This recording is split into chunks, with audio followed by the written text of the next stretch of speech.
Good මොර්නින් ආදරණීය දුවේ පුතේ ගණිතය හරි ලේසි වැඩසටහනේ අද 34 වෙනි දවස.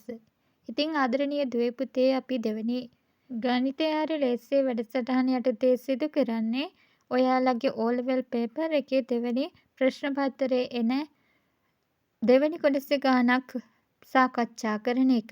ඉතින් අද ආදරණීය දුවේ පුතේ මම ඒ සඳහා යොදාගත්තේ ඔයාලට අනුපාත ගානක් කොහොමද හරියට හදන්නේ කියලා දෙන්න. ඉතින් අදත් යමු අපි වීඩියෝ එකට.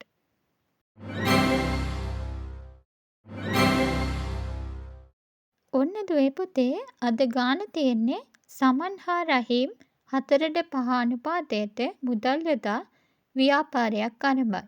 ඒකේ පළවෙනි කොටස තියෙන්නේ සමන් රුපියල් 60,000ක් යෙදුවේ නම් රහීම් යෙදූ මුදල කොපමණද? මේකෙදි අහන්නේ සමන් රුපියල් 60,000ක් යෙදුවේ නම් රහීම් යොදන මුදලනේ. අපි මුලින්ම මෙන්න මේ වගේ සමනුයි රහීමුයි කියලා ලියා ගන්න. එතකොට මුලින්ම යාලට බෙදෙන අනුපාතය තියෙන්නේ 4:5. එතකොට සමන් 60,000ක් කියන්නේ ඒ 4ක්නේ. 4ක් කියන්නේ 60,000. ඊට පස්සේ රහීම් යොදන මුදල තමයි දන්නේ නැත්තේ. ඒකට x කියලා දාගන්න. පළවෙනි ක්‍රමයට හැදුවොත් අපි දන්නවා මේ 5යි 4යි 9යි. 9න් 4ත් සමානයි 60,000. 9න් 4ත් සමානයි 60,000. එතකොට 60,000 කියන්නේ 4ක්නේ. 4ක් කියන්නේ 60,000ක් නම් 9ක් කීයද කියලා බලනවා. එතකොට 60,000ක් කියන්නේ 4ක් නම් 9ක් කියන්නේ 60,000 4න් බෙදුවම 15,000යි. 15,000 වැඩි කරන්න ඕනි 9. එතකොට මුළු මුදල එනවා ඒගොල්ලෝ දෙන්නම යොදලා තියෙන මුදල 1,35,000.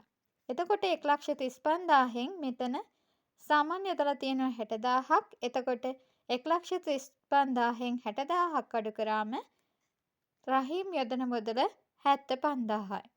අපි දෙවෙනි ක්‍රමයට බැලුවොත් දෙවෙනි ක්‍රමයේදී අපි කරන්නේ මොකද්ද? මේක ලේසි. මේකේ අපිට දීලා තියෙනවානේ සමන් 60,000ක් යදවුවා කියලා.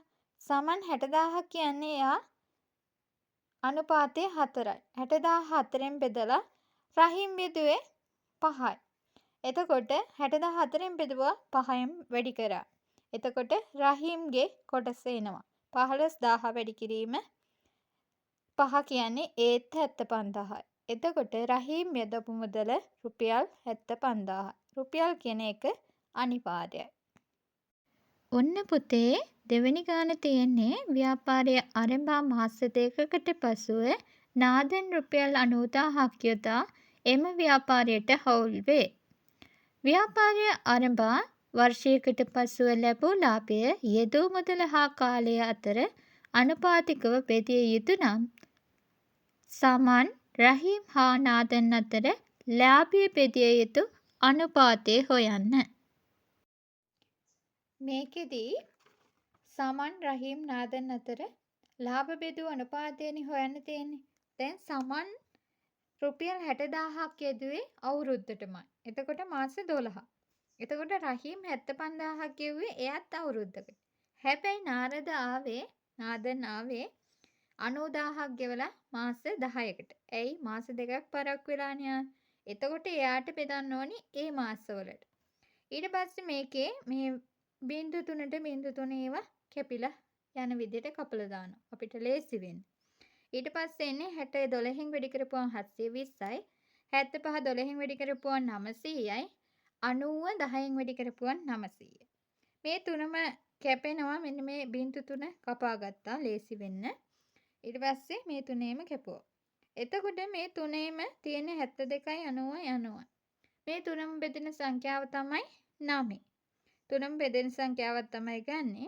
9න් බෙදපුවා 72ට 9 8යි. 90ට 9 10යි. 90ට 9 10යි. එතකොට එනවා මේක තවත් සුළු කරන්න පුළුවන්. මෙතන දෙකෙන් බෙදෙනවා. එතකොට 8ට 2 4යි. 10ට 5යි. 10ට 5යි. එතකොට ඒගොල්ලන්ගේ ලාභ බෙදීමේ අනුපාතය එනවා 4ට 5ට 5යි. ඒ කියන්නේ සමන් රහීම් නාදන් අතර ලාභ බෙදීමේ අනුපාතය 4ට 5ට 5යි.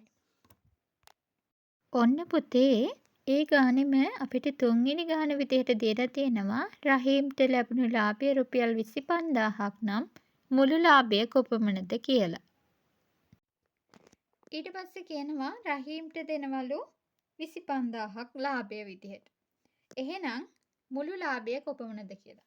එතකොට අපිට අතන ආවා 4ට 5ට 5. ලාභ බෙදීමේ අනුපාතය 4ට 5ට 5නේ ආවේ. එතකොට රහීම්ට දෙන්නේ 5යි. 5 කියන්නේ එක කොටසක්නේ. එතකොට 25,000 කියන්නේ 5. පහේ කොටසක්. 25,000 පහෙන් වැඩි කරලා අර 4යි 5යි 5යි එකතු කරාම එනවා 14ක්. 25,000 පහෙන් වැඩි කරලා වැඩි කරනවා 14න්. එතකොට මුළු ලාභය එනවා රුපියල් 5,000 වැඩි කරන්න ඕනේ 14න් රුපියල් 70,000ක් තමයි මුළු ලාභය එන්නේ. එතකොට මේ ලාභානුපාතයට අපි බෙදුවොත් මෙතන රුපියල් 70,000යිනේ තියෙන්නේ.